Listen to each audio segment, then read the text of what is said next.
when I review the years that have gone by and what earlier cycles of awakening look like, the moment that a big shift or a big opening happened was always completely unexpected, always randomly. It was never something that I could will to happen. It was never something that I made happen. The best that I could do was lay the conditions and lay the foundation for that awakening to occur. And that's what I did through practice and through study, and by really dedicating uh, myself to learning as much as I could about spirituality and about Buddhism. And I did learn from teachers. I did live with teachers. I was fooled. I was deceived. I was wrong for years. Well, I just kept going. I didn't really have a choice. I allowed myself to in a way be a slave to the awakening drive, to that fire inside that wants to know, that wants to understand, that wants to awaken. And to keep that fire kindled and to keep that fire growing at every level and at every stage and phase of our development, there's things that have to be sacrificed, or things that have to be let go of, maybe habits or certain psychological patterns or even beliefs that we may have about ourselves and about the world and about spirituality, things that don't serve us anymore. And in that letting go, there's something very profound that happens to our consciousness. In the different cycles of awakening, or in the different breakthrough moments, what I would call them, the breakthrough moment, the insight in that moment, the wisdom that awakens is so powerful that it forces essentially a letting go. It forces the vanishing, the incineration of what you used to think yourself to be. I was describing this to Judy actually in a conversation. I was saying that 4 years ago, 3 or 4 years ago, I read Ramana Maharshi, and there was a line in his book called Talks that said, "Liberation is to know that you were never born." And when I first read that sentence, it didn't compute. It's kind of like my brain just didn't, almost felt like a kind of short circuit, and I just started sweating profusely. And after that, it was gone. Like, I didn't think anything of it. But in that moment, a grace descended. I just didn't know it yet.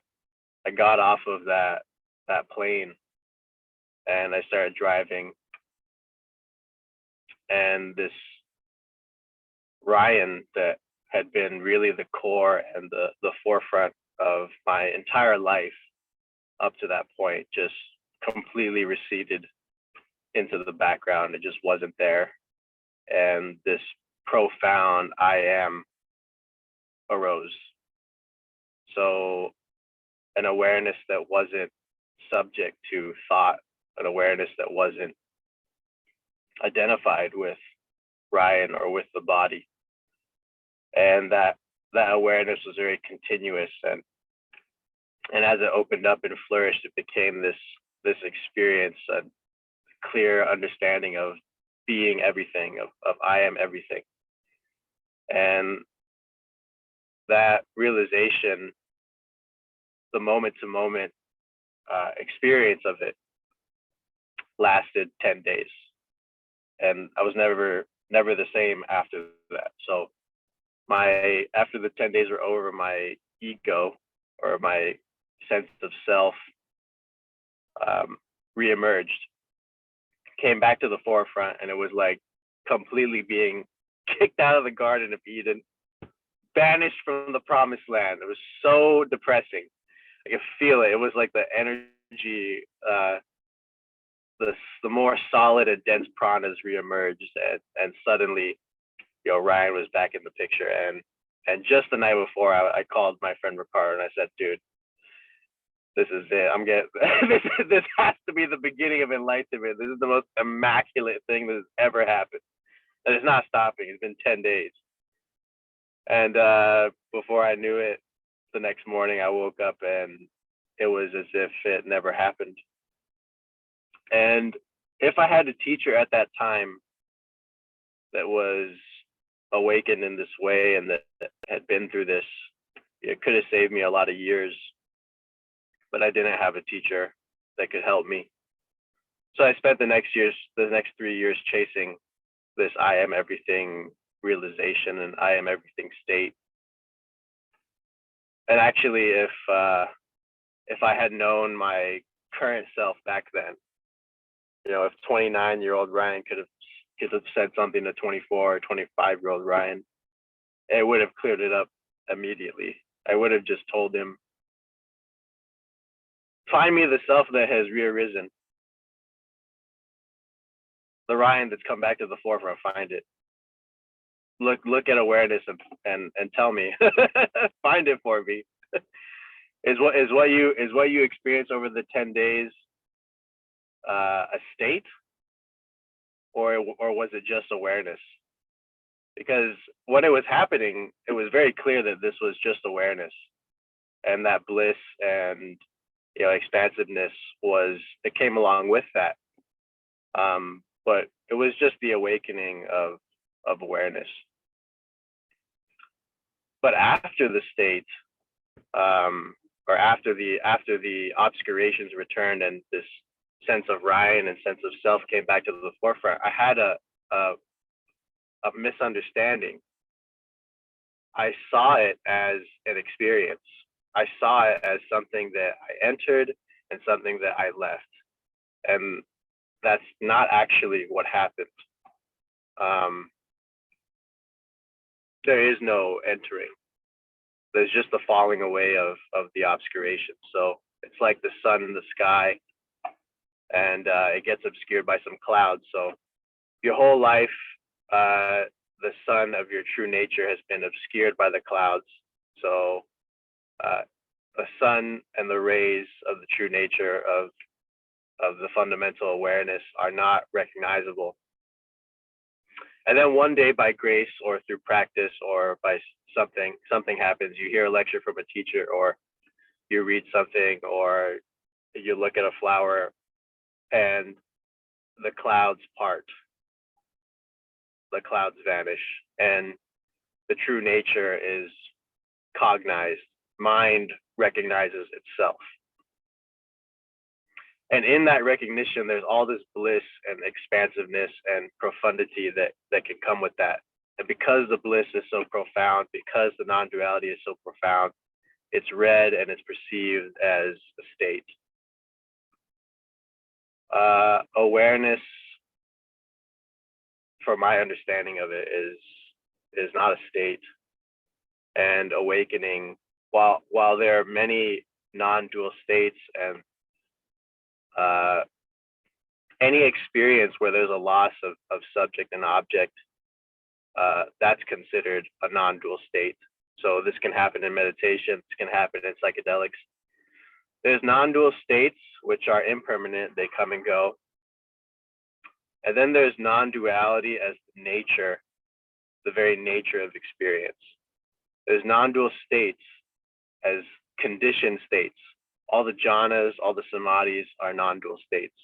So when you enter them, the sense of separation between subject and object is gone. When the conditions for that state have been exhausted, for example, going into a samadhi or a jhana, eventually consciousness emerges out of that back to its default state and baseline.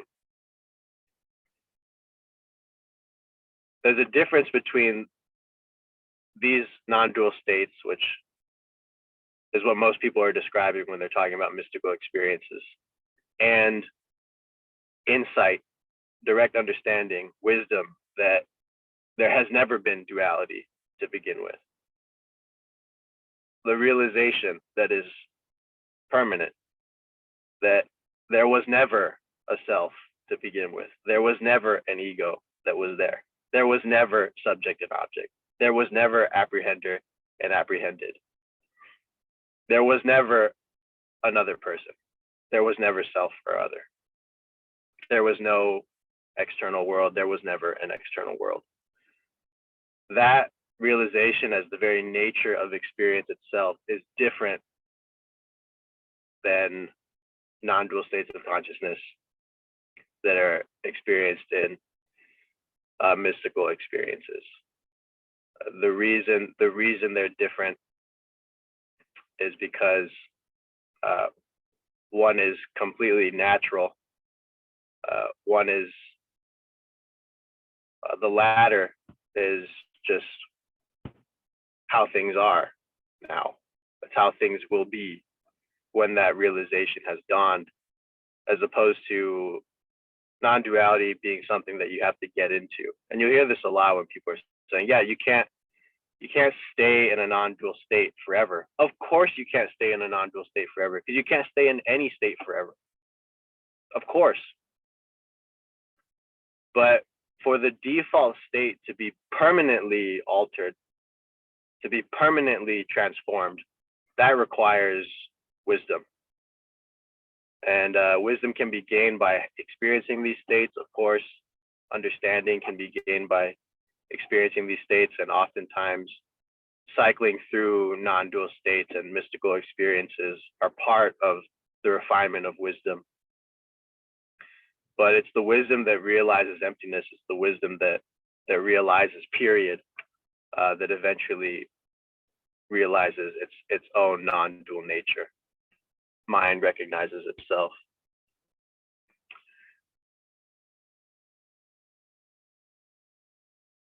So the final point I'll make here, and then we can start the meditation, is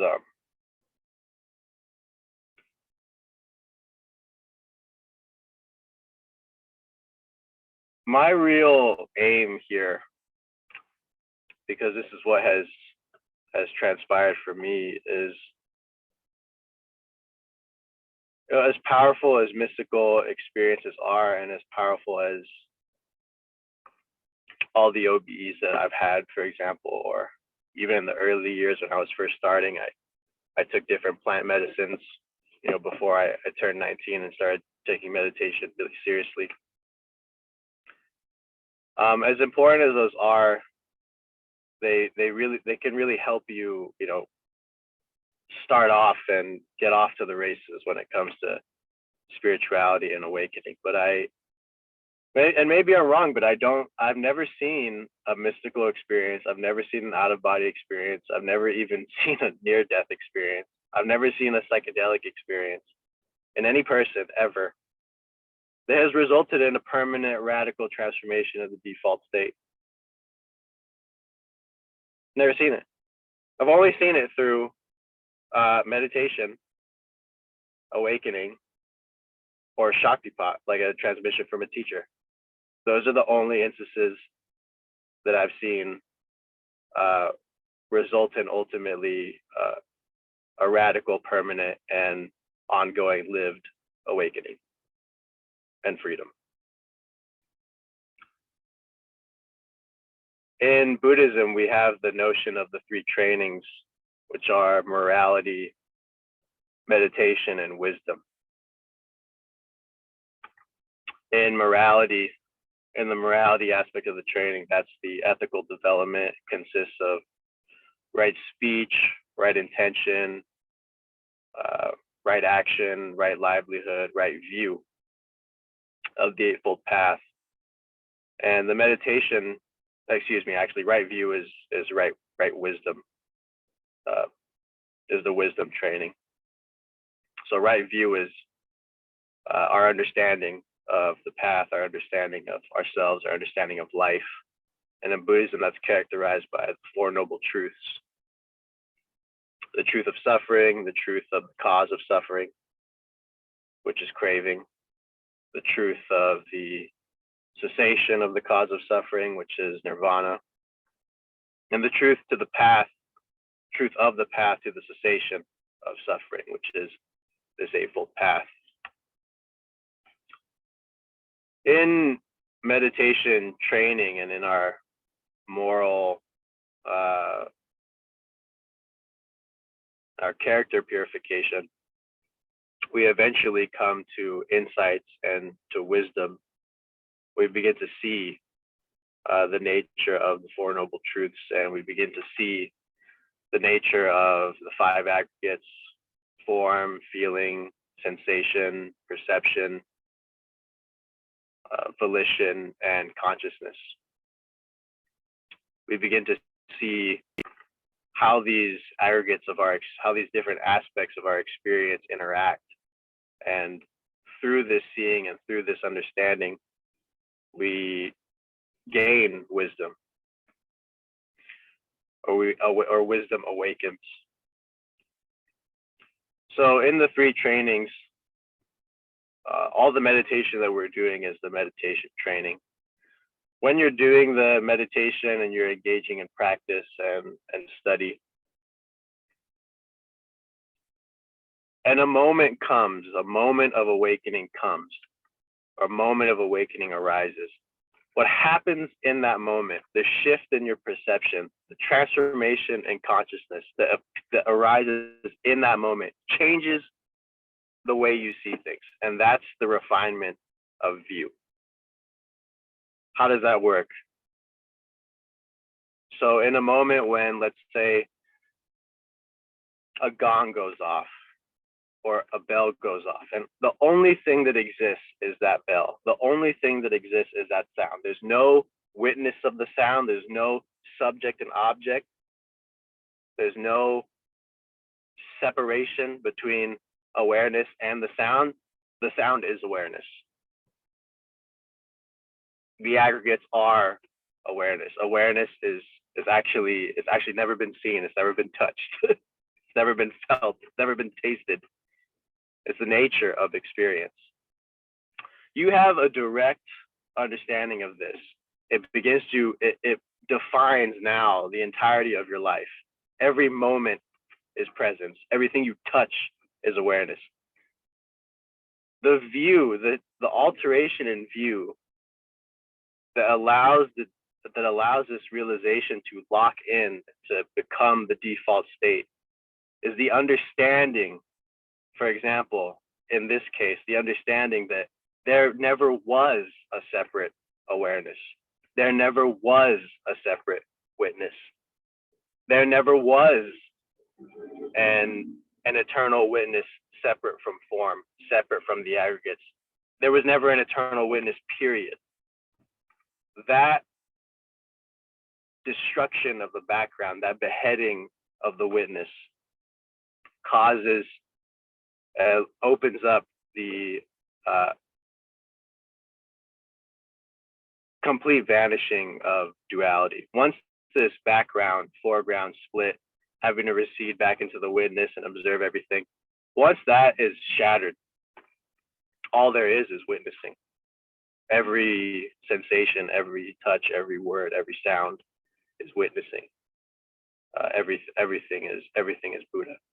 So that happens through initially a flash, a moment of awakening, and the refinement in view, the refinement in understanding that follows that.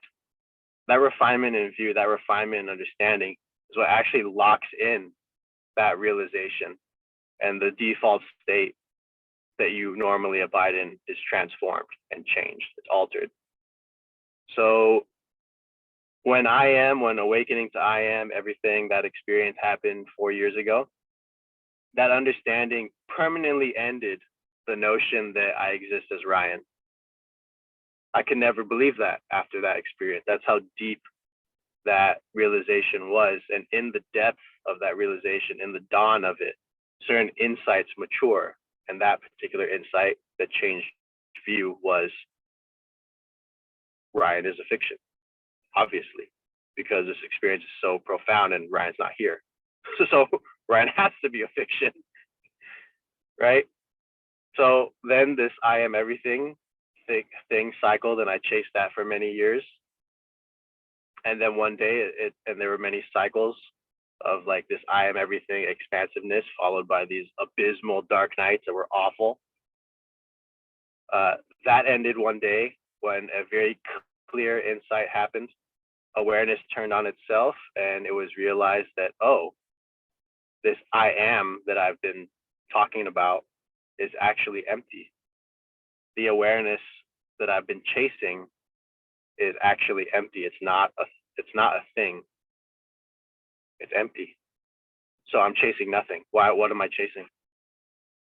I've been chasing myself. This is pointless. Boom. I am everything cycles, insight cycles, abyss cycles, this whole up and down roller coaster I was on for 3 years. Done. Finished. Slayed. Was over. So there's no longer any ups and downs. And then later, more recently, the insight that even that empty awareness, I was still reifying it as a kind of solid thing. Like it's an empty thing. It's a kind of the witness is still it's empty, but I still perceived consciousness, or still perceived Rigpa, the natural state, as an empty substance or something. That's how I would describe it. And then when a more recent awakening happened, it was like, oh, there's absolutely no difference between the so-called background awareness and the awareness of scratching my knee. There's absolutely no difference between the background awareness, this empty awareness thing, and the awareness of blinking my eyes. There's absolutely no difference between the background awareness and the awareness of eating a fruit. There is no background awareness. Awareness is dependent on aggregates. It's dependent on the constituents of experience. It's inseparable from them, just like the constituents of experience are dependent on awareness itself. So this is what I mean by key awakenings and insights. The awakening happens if the insights don't mature in that awakening or preceding that awakening.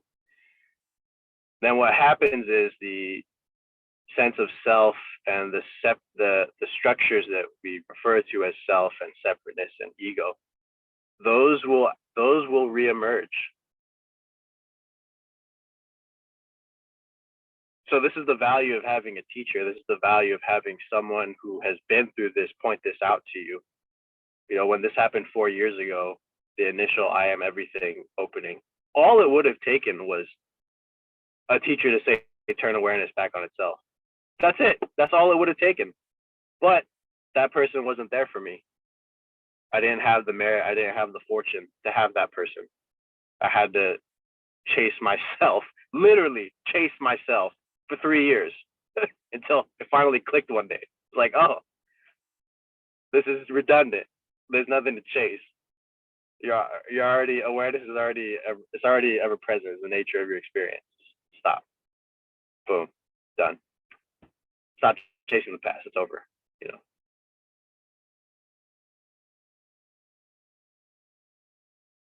So I hope these next 3 weeks, or two, I don't know how long it's gonna be, but the weekend after the new year, I hope that during this time you meditate and enjoy your holidays with your family, with your families, and really make the best of that time.